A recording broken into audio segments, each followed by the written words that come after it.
Hello, ladies and gentlemen, Captain Shaq here. Welcome to a bit of a discussion video. I want to talk to you about something that's kind of a gray area that is, kind of a constant worry for me as a YouTuber, as somebody who runs a channel that is in a weird gray position where I cover mods, normally mods that don't have the license or the IPs, for the sci-fis that they base their game around, right? We do a lot of total conversions here.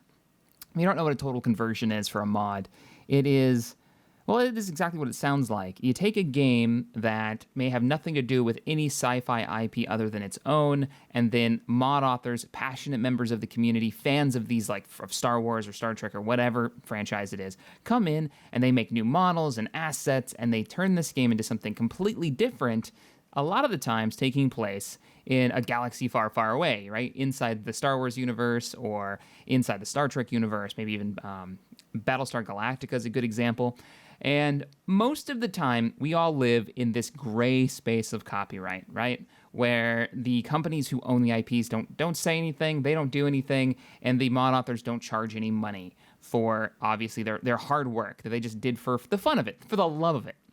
Okay. Well, recently in the news, a mod, I've already talked to the devs on this one, and it's a very exciting project. It's called Galaxy In Turmoil. It's a Star Wars mod.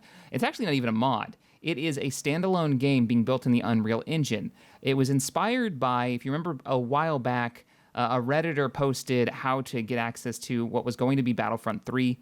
I think it was on the Xbox. It was just a bare bones, like early build of the title.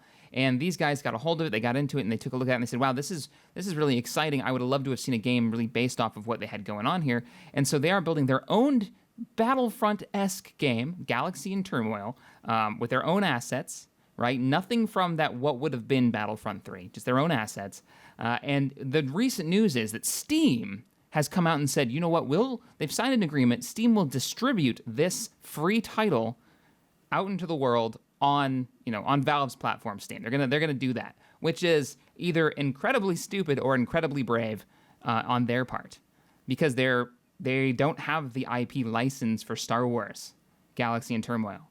So they're making something just for the love of it, and there's been no word from Disney or EA. And if you guys don't know, EA has the rights to make all the PC titles. They've also got Battlefront out very recently, and this could be seen as a direct competitor with that, meaning none of us would be totally shocked if they got a cease and desist order. And if you don't know what that is, basically the lawyers come out and say, stop making what you're making. A good example of this, a while back, the Battlestar Galactica mods, a bunch of mods got cease and desist orders from the company who owns that IP, and they were barely making any games. And so all those mods got shut down. It was really sad, actually. So we wouldn't be surprised if Galaxy in Turmoil got one of these. But I was thinking about it today, and there is something that could really awesome come out of this. One, Disney could be like, you know what, we love fan projects. They keep saying they love the fan passion, and this is definitely that fan passion. And honestly, a bunch of fans should not be able to make something better than EA.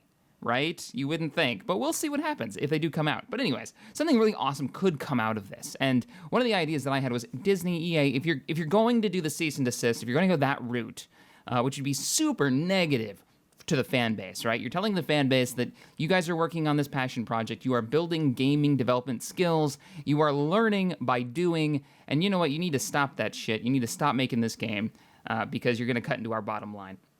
If they decide to go that route, my thing is, don't do it. This is the perfect opportunity to start something new, something completely different. And my idea was, instead of just telling them to stop, actually get in contact with them, get a deal going where maybe either you can allow them to use the IP under a certain deal and put it out on Steam for a very low amount of money. And my thought was, well, one, this is a passion project. It should stay a passion project, right? So you spend you put it out for sale for $10, this game, once it comes out on Steam. That $10 doesn't go to EA, doesn't go to Disney, it doesn't go to the mod authors, it doesn't go to the game developers. It goes into a fund, and that fund is used for a competition that you guys do every year. Who makes the best Star Wars fan-based game?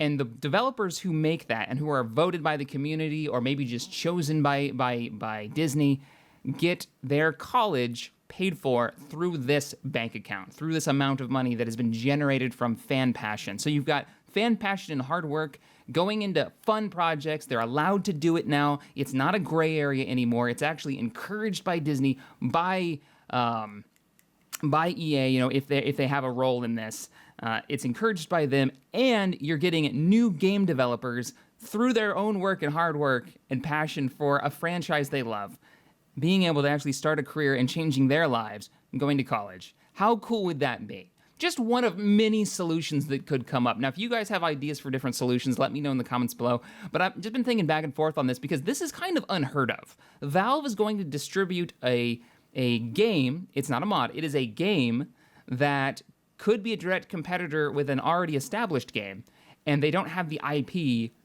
rights to it. The people making it don't either, but it's going to be a free fan-based project. Interesting, right? We'll see what happens. I'll keep you guys informed. But yeah, let me know in the comments below what you guys have. Like, what ideas do you come up with on how this could be solved without just giving a cease and desist to the group making it? If you enjoyed this video, hit that thumbs up button, subscribe to the channel, and as always, thanks for watching, and I'll see you next time.